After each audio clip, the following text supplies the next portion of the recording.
The World Health Organization have recently released new guidelines around their recommended physical activity for many different subgroups. Now, this time around, the main difference in their revision is that they're actually providing guidelines for those living with chronic health conditions and those living with a disability.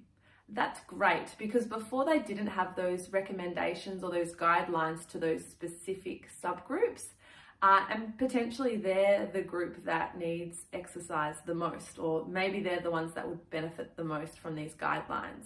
So that's a really big plus from this new guideline. They also go into recommendations for children and adolescents, adults over the age of 65, and pregnant women or postpartum women. So there's quite a range of people and individuals that they're looking at in this new guideline. Now, the main overarching theme of these new guidelines is that every single subgroup needs to be limiting their sedentary behaviour. We all need to be moving more, less screen time and less sedentary behaviour. Each and every subgroup should be completing aerobic exercise across the week. Now, the numbers change slightly, but on average, we need to be completing a minimum of 150 to 300 minutes of moderate intensity exercise. That is pretty standard across the board. The next one that is standard across the board is that every single subgroup need to be completing strength or muscle strengthening exercises at least 2 times per week. Now, this includes children and adolescents. This includes people with disability. This strength-based recommendation is across the board.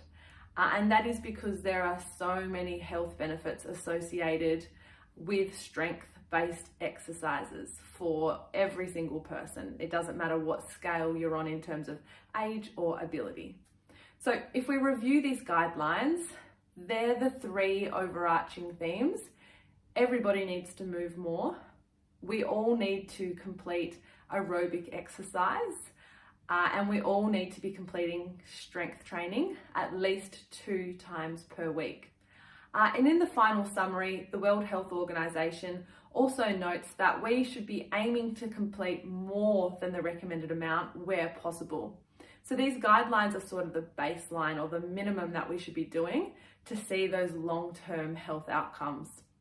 Now, I've previously created more of a summary towards each subgroup. So if you flick back a post or 2 on our Instagram or onto our Facebook, you'll be able to read more into each individual age group or each ability and chronic health group that has been listed in this paper. So remember, we all need to be moving more, and every move counts.